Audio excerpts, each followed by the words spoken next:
Well, let's talk about some of the flash modifiers, and we'll start talking about what you might need here. The whole purpose of a flash modifier is to increase the size of the flash, okay? Increase the size of the output of light. And I brought a few of my favorites, so let's talk through them. The first one is a softbox. I love shooting with softboxes. They're rectangular or square typically. You can see this here is a 2-foot by 3-foot softbox. Softboxes are some of the more expensive pieces of equipment that you're going to buy, but they're excellent. So back to the question earlier today, should I buy the f1.8 lens or the f1.4 lens? Buy the f1.8 lens and then spend your money on a softbox or two. If you want to shoot this type of photography, small modifiers, the little ones that are like 9 inches by 12 inches, that ain't going to cut it. So bigger is better for this scenario. A 2-foot by 3-foot is the bare minimum. If you can afford it, we're going to go for bigger. Here's a 3-foot by 4-foot. I love shooting with these big light modifiers. They give you a lot of flexibility. The light kind of wraps all around the subject. You don't have to buy ProPhoto. I like ProPhoto because they're very good, and over the years I like owning the best. I've been doing this a long time, so I've had the chance to acquire this over time, but I also know that when you're starting out, sometimes you don't want to pay $300 or $400 for one of these types of things, so you can find other softboxes that are much less. So those are softboxes. Another option for you, in fact, the most affordable way to get the looks that we're after today is to shoot with an umbrella. So I brought a couple of umbrellas to show. This is what I would call a standard size umbrella. And it's about 42 inches, just under, it's a little bit bigger than 3 feet. And this works for kind of really close type of photographs. So the subject, one subject, maybe kind of a few feet away from this umbrella. So this could work for today. In fact, we'll try it. And you'll see that sometimes it's just not quite big enough though. Sometimes we get a little bit the shadows are a little bit too harsh. It doesn't wrap enough. So for this type of work, for the beauty photography type of work, I like having a giant umbrella. This umbrella here is about a 5.5 footer, maybe almost 6 foot. I'm 6 feet tall, not quite 6 feet, so it's about 5.5 feet. Get a 5 or 6 or 7 foot diameter umbrella and the world is your oyster. I mean, you can do fantastic work with this type of umbrella and they're not expensive. I paid $79 for this on our favorite online shopping site. So you too can get it. And I just recommend white. Just get a white reflector. We'll talk a little bit today about silver and gold, but 90% of what you need is just with a white reflector. We're going to use this today, and the quality of light that it produces is spectacular. And it's about the size. Size matters with your light modifiers. Bigger is almost always better for this type of work. So nice big umbrellas. Buy them online. Buy them at your local camera store. I know locally here the camera store sells these, and I also recommend buying local. Support your local camera stores. The idea with the flash modifiers is, like I say here on the screen, is that the idea is to have really soft light. You want to de-emphasize skin blemishes. You want to de-emphasize, for this type of lighting, shadows. So bigger just helps that light wrap all around. Another idea for you, we got to think about reflectors, okay? You can do a lot of work with reflectors. In fact, I'm going to shoot today using a reflector as pretty much the only light, right? I'm going to shine a flash into a reflector and then use a reflector on the other side. So reflectors are cheap, $30. So you get 2 of them, $60, and you've got yourself a little studio. Reflectors are great. Get the 5-in-1s, so you've got silver and gold and different colors. 90% of your shots are just going to be white. When you need to add a little more oomph and pizzazz, you put the sparkly, shiny side on. And then the last thing I talk about are beauty dishes here. And I'm not going to pull this one out all the way because it's on a C-stand, which is very heavy. But I'll just pull this out so you can see what we've got. Okay, so this is, it's not technically a beauty dish, but it's very similar look to a beauty dish. It's made by Photix. It's called the Raha 65, and it's a round light setup. Beauty dishes are typically round. I like that look for a nice, clean, round catch light in the eye. And we'll shoot a picture or two with this today just to show how this works in maybe like a clamshell lighting scenario. You can do everything we're doing today with just an umbrella. In fact, I would encourage you to maybe even start with umbrella. That's how I started. You learn a lot by shooting with umbrellas. And then as time goes on, you can kind of build your kit out. But you can do great beauty shots with simple lighting and not too expensive. So we talked about the umbrella, the softbox, and the beauty dish. We'll move on to reflectors. White accomplishes most of what you need. Silver, if you're just going to buy one reflector and you don't want to spend $30, you don't want to spend 20, well then just get white on one side and silver on the other. And then gold, not so much. Very rarely do you use a gold reflector. And, if you need someone to look really tan, then you can use the gold. But often the gold, to me, makes the photo look a little bit too fake. How about the backgrounds? You're going to need some type of backdrop for this, and it's got to be white. I recommend white. So I've got this really cool background stand. This is called Seamless Paper. I'll come over here. Seamless works well. You can buy seamless rolls from your local camera store. You can also buy them online. And they're about $40, $50 for a whole roll of seamless paper. Why is it called seamless? Well, there's no seams, right? And so you can just have someone sit up against it. You can roll the seamless out on the floor. So then you have kind of this infinity sweep in the background. Really inexpensive way to have a nice backdrop. And then when it gets all torn up and dirty, you literally just cut it with a razor blade or scissors, and then you pull out more paper. But if you don't have that, then just go to the craft store and get some paper and literally tape it on the wall. I do stuff like that all the time. Anything that's white and clean will work perfect for this scenario. You can also use muslins. We've got a muslin there in the background. You can get white muslins. You can use sheets, like a queen or king size sheet. Just go online or go to your local retailer and get a sheet. I use that all the time. Just iron it. Perfect. Works great. I think it'd be good to ask this. This is going back to lenses.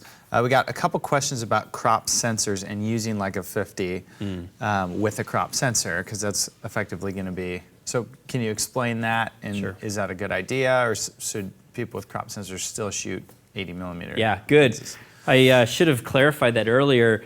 When I was talking those focal lengths, really what I'm talking about is in reference to a full frame camera. And so if you're shooting with a crop sensor, something like a Canon 60D or a Nikon, let's say a D7500 or something like that, in those cases, you can use a 50, and that puts you out at 75 millimeters, and that gets close for that focal length that we're after. So just multiply everything by about 1.5. Whatever lens you're working, about 1.5 times that to get to that 85 to 100 millimeter range.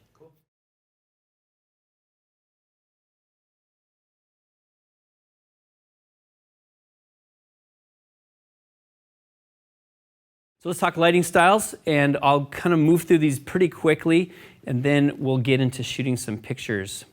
One of the first things we need to think about is camera height. Camera height matters. So if your model's sitting on the stool or even standing there, you have basically three options: above the model, at the model's head, or below the model, right? And when I say the model, in this case, we're talking about shoulders and head. If you shoot up high and down on the model, you get a shorter neckline. And if we're into beauty shots, which is kind of what we're after today, that neck can be very glamorous and very nice. And so we don't necessarily want to hide the neck. A lot of times we want to show the neck. At the same time, we don't want to be like this. You don't want to be like shooting up from way down below, because what does that do? It shows the double chin.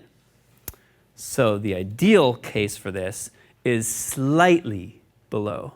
So we're going to shoot just a little bit below, so we get some of that nice neckline, but not so low that we're showing a double chin or something like that.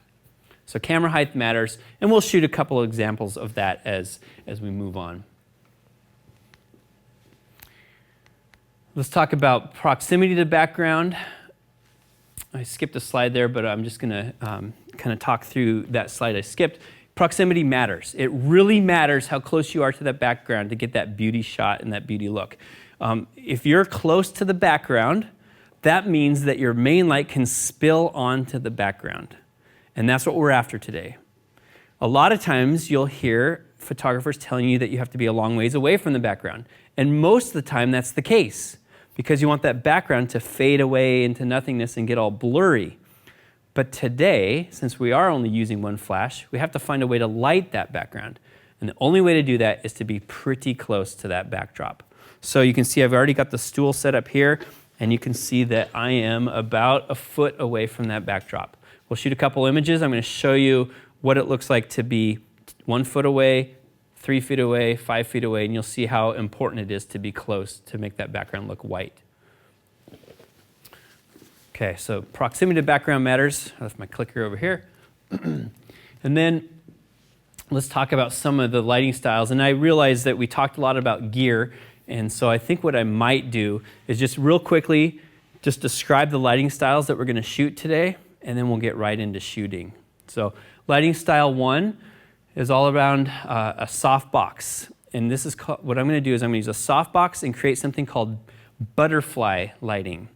Butterfly lighting. A butterfly light, the idea here is that if you put the softbox up high, the shadow from the nose falls right down here by the upper lip. And the shape of the nose actually creates a butterfly shape between the upper lip and the bottom of the nose.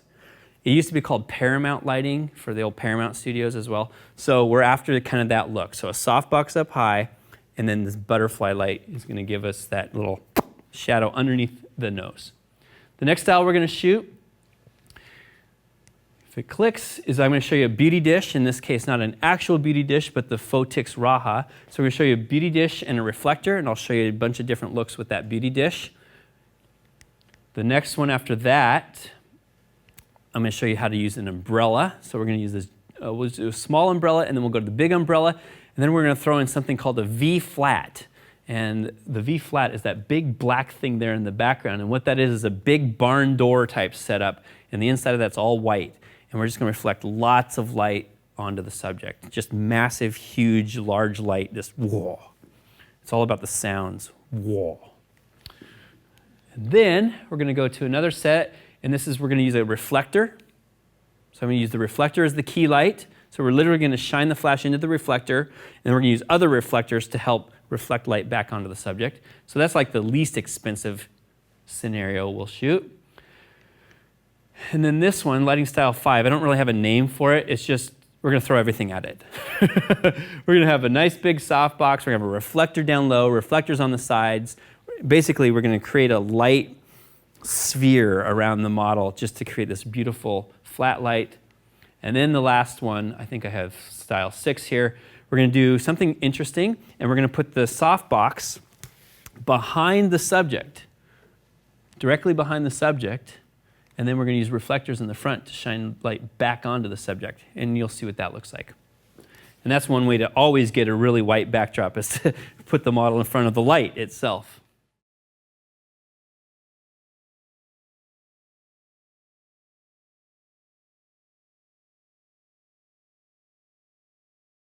Well, let's do this. Let's go in and start shooting. You guys ready?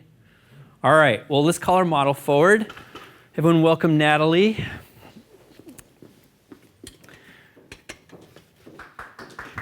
Yeah, we'll clap for Natalie. Greetings. Hey, Natalie, would you stand here with me? Because I just want to point out some things that we did this morning. So, like I said, we met in the green room and we talked about makeup and we talked about hair. One of the first things that we did was we wanted to start out today with the hair up. And so nice, tight hair. A lot of the beauty shots that you'll see online or in magazines have really tight hair. After a few shoots, we're going to do hair down just so you can see the difference there. A lot of beauty shots also were concerned about the makeup. And so what I said today is I want the makeup to be, what was the term we used? Dewy? Dewy. That's a new one on me, but we wanted a dewy look, Dewey Decimal System. And but what I said is I wanted them to purposely leave me a few blemishes. And the reason why is because I want to show you how to get rid of those blemishes in Lightroom. But typically, you want to do as little work as you possibly can inside of software. So you want to try to do all of that during the makeup session. We picked out our outfit together today. So we picked this nice pink, I go pink, light pink, yeah, blouse. And then since it's all upper torso, I told her, we don't care so much about what you're wearing below. So she's wearing her jeans with holy knees. Yes, perfect. So that doesn't really matter for what we're doing today. You ready? Yep. All right, let's do it. So I'm going to have you grab a seat right there. And since, we've got an Apple box here to make things a little more comfortable. This is a little bit more of an intro type of class. It's called an Apple box, and you can set it this way, you can set it this way, or this way. It just provides you a lot of posing options. You can sit on them, you can stand on them. So today, the whole purpose here is, see how her right foot is just kind of hanging? It's not real comfortable. So we're just going to set that there so she's got something to put her feet on. All right.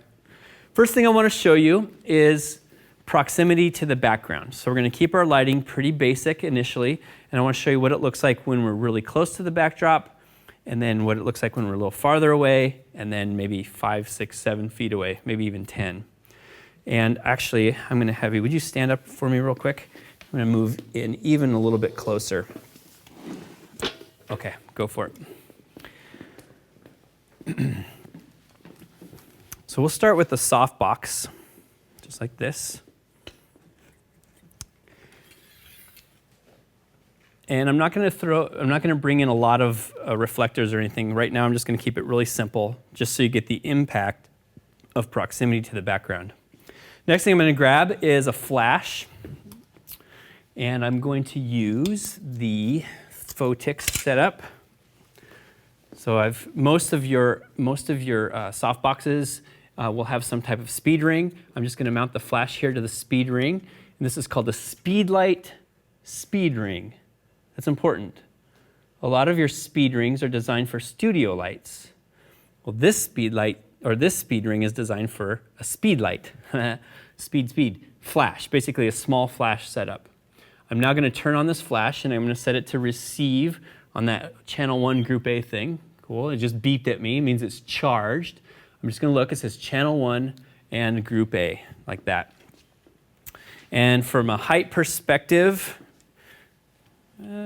about there. So I'm basically splitting her upper body with the middle of the softbox. Cool. Now what we'll do is I'm going to fire up Lightroom. I'm going to manage that from here. Bring up Lightroom. You can see we already took a photo of her this morning. Very nice image. And we'll start a tethered capture session. And one of the reasons why we're doing it like this is I want you guys to see what's involved in the overall process. When I say like this, I mean we're doing everything from my computer today so that you can just watch what it looks like in real life to pull something like this off. Okay, so it says no camera detected. Now it says D850 connected, and you can see here on this little bar, it's telling me that it has my ISO, my aperture, and my shutter speed. So currently my camera's set for 100th of a second at f8 and ISO 200. I'm going to change those up, and we're going to go through all of those settings that I talked about earlier. I'm going to adjust those on the camera. So first thing is ISO, so I'll push my ISO button, and I'll go to ISO 200, like I said before. Make sure I'm in manual mode, and I am, and I'll start at f5.6. And then my shutter speed, 200th of a second. This camera shoots at a 250th, but I know my slide earlier said a 200th, so I'll be consistent with my slides.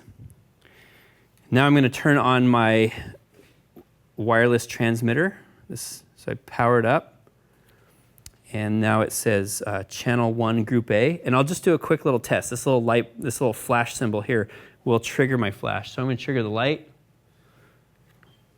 And it fired? Yeah.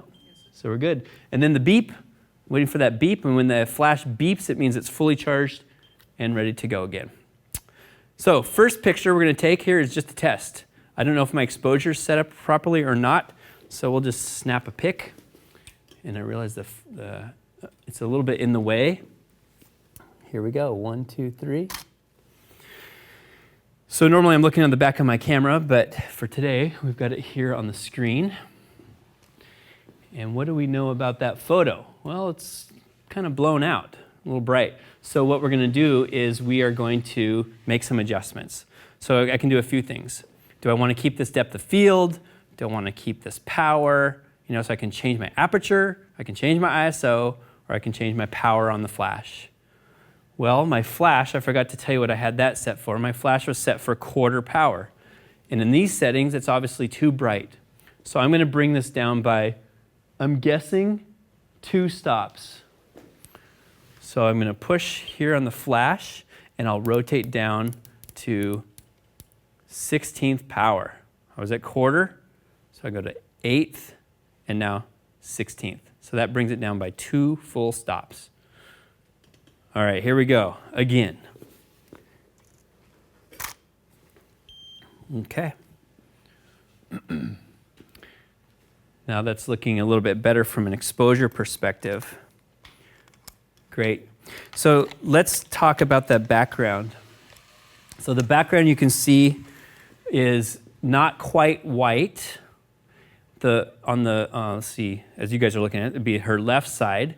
The left side of that backdrop is light gray, and the right side is very dark, right? And why is that happening? Why is the right side of the image very dark? Well, it's coming from her shadow, right? The flash is casting a shadow over there. And so we can help remedy that by bringing in a reflector.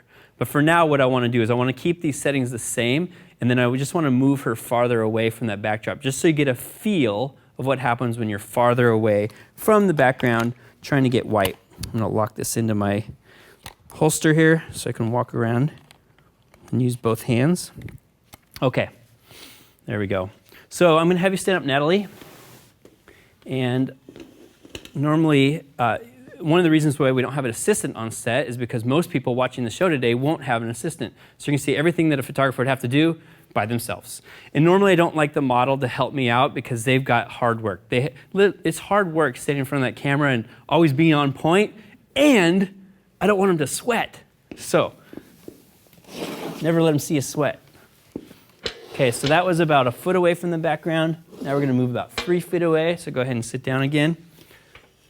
Same power on the flash, same everything overall. Cool. And that'll come in, and while that's loading, let's move one more time. And now we'll just move quite a distance away.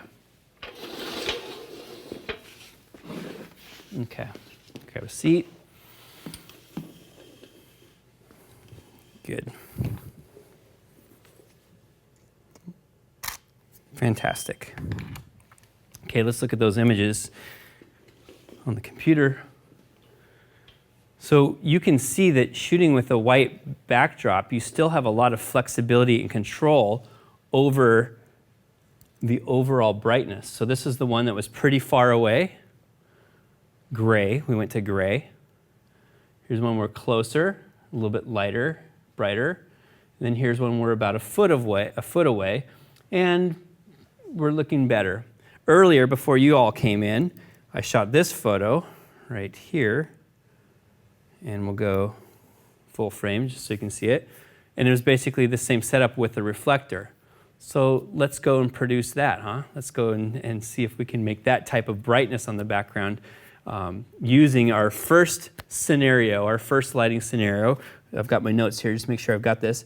Butterfly lighting. So we're going to do a softbox a little bit high, and then we're going to use reflectors a little bit lower to fill in the shadows. Cool? All right, go ahead and stand up. We're going to move you back.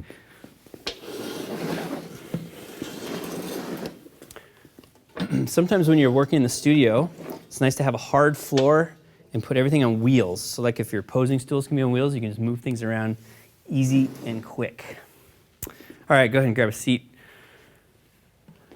Great. And so what I'm looking at now is I'm just making sure she's centered in the backdrop. Perfect. And now we're going to start with this clamshell setup. Butterfly setup. So for that scenario, we typically want the flash to be higher. And you'll notice I'm on a light stand here. And so in order to get the flash higher, if I was to get it exactly above the center line of her head, that means the light stand has to be right in front of her, okay?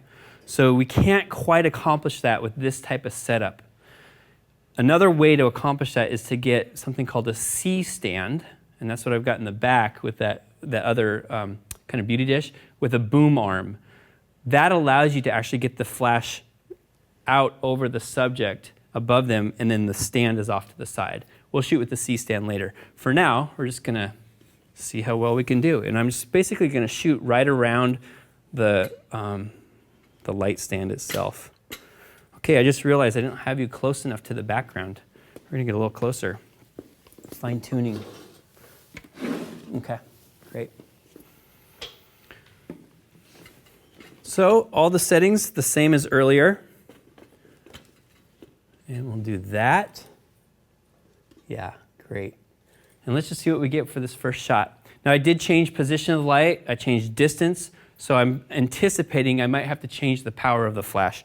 We'll see what it looks like in the final image. And back to a question we had earlier, if I had a light meter, I could just hold the light meter right on her face, click it, and it would say, F8, set it for F8, done. Okay, now I'm gonna shoot a little bit lower like I described, not exactly at her head, but just slightly lower. Go ahead and look right at the camera. Excellent. And let's see what we look like here in the computer. All right, good on the background. Overall, though, it's not quite bright enough. Would you guys agree? So we need some more power. So I've got 3 options. I could increase ISO. I could reduce my aperture. In other words, a bigger aperture lets in more light, or I can increase the power on the flash. I think what I'm going to do is increase the power on the flash.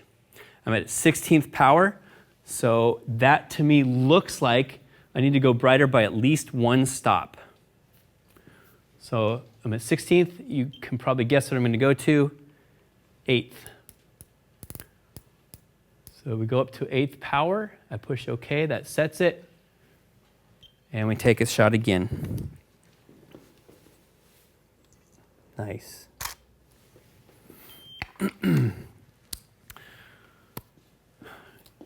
These are big files, so they take a little bit longer to load into the software, but that's looking pretty good now. So we're getting the background's looking whiter, which is great. I haven't blown out her skin on her forehead, which is fantastic. So now as I look at building this photo, I need to, we talked about the beauty shots as kind of a flatter light overall. We see a lot of modeling around her face, light, like below her cheeks, we're getting some shadows, and then definitely underneath her chin, we're getting some shadows. And we're not always looking for that. So we need to fill in the shadows below, and then eventually on the sides as well. And we're gonna build towards that. So I'll pull in a reflector. And what I have here is just a simple reflector holder of an arm. And one side of the reflector is gold, and the other side of the reflector is white. And we're going to use that white reflector today. This arm, this reflector arm you can buy, but you don't necessarily have to buy. So you can just literally lean it up against a pillow or a chair or a stool, anything like that. Or you could even sometimes have the model hold it. I will do that quite often, is I'll have the model hold the reflector like this. And when you do that, just make sure they kind of bring their arms in like this. It gets a nice look on the shoulders, and she's not like holding it out like that. You can see what happens. When you hold it out like that, it's like, you don't want that. You want, not. Again, it's all about the sounds. I know, I'm laughing to myself. All right, so we're now going to use this down below.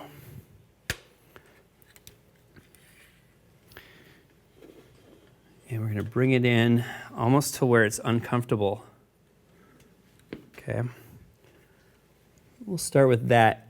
You can see, now you can start to see some of the interference that we have when you're using just straight light stands. I can't get this reflector actually in close enough to her so it's centered. If I had a boom arm, well then I can actually move it closer, and we have the flash right above her and that below her. But that's all right. We're close enough. Here we go. 1, 2, 3. Okay, the next shot, now we should fill in a lot of that shadow. Oh yeah. And I'm just gonna look at the difference between the two of these. I'm going to go to select this one, and we're going to go to C for compare. And the one on the left is the one that we just took, and the one on the right is the previous one. So you can see now we've started to fill in a lot of that shadow information. That's good, but it's still not good enough, so we're still going to build on this today, but we're pretty close. And when we get to our post-processing in the next segments, I'm going to show you how to brighten up that background in Lightroom to make it really, truly white. Here's something else I'm thinking. We're about, what are we, 1.5 feet away from that background? Just to fine tune it, I'm going to push her back even closer to that background. So her back is maybe almost against the paper, and we're going to shoot that scene again. All right. Here you go. Let's try that. And I'll push everything in even closer. Good. Feels a little tight in there, huh? A little bit. Yeah. All right. Look right at the camera. 1, 2, 3. Back up slightly. I don't have a lot of space to work with here. Everything's getting into the lens area. 1, 2, 3. Great. Okay, we'll go back to the computer. Good. And as I got closer to the background, now you see the light on the background is getting even whiter. And then it'll all come together once we do the post-processing. You'll see we make that background nice, bright, and white.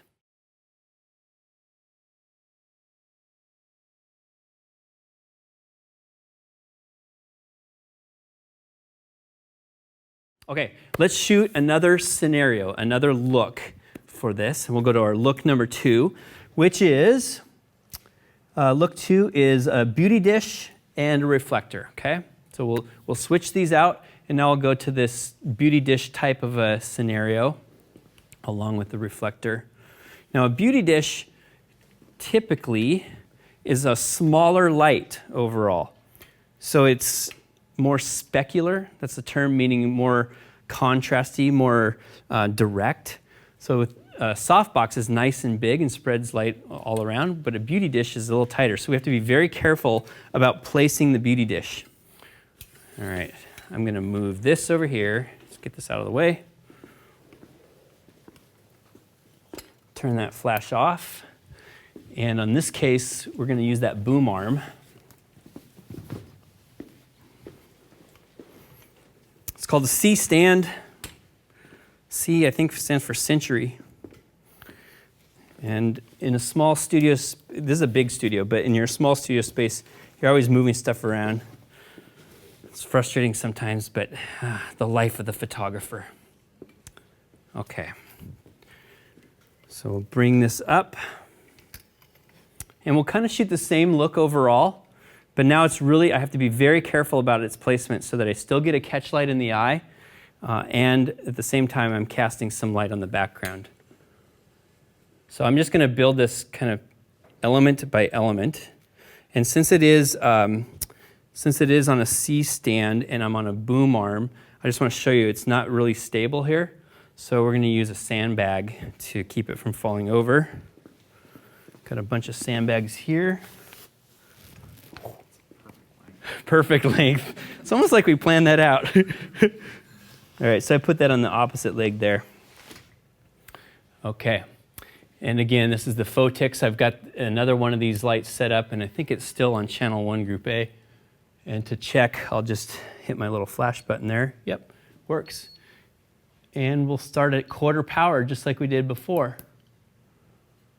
Okay. All right, you ready? Cool beans. 1, 2, 3. Nice. Okay, let's look at shot number 1 there. Oh, yeah. So everything changes every time you create a new photo, or every time you move your light around, you have to change your power. And this is one of the reasons why sometimes we use a light meter, is because very quickly it would have just told me, oh, you have to change to F8, or you have to change your power down. So that was quarter power. So now we're going to go, I'm going to guess a stop. So we'll go down to 1/8 and shoot again. Cool. That should be Mo Betta. Oh yeah, that looks pretty good. A little bit bright, ever so slightly bright. So maybe an eighth. And then most of your flashes these days, they have thirds of a stop adjustments. So we'll go 8 minus a third or 8 minus 2/3.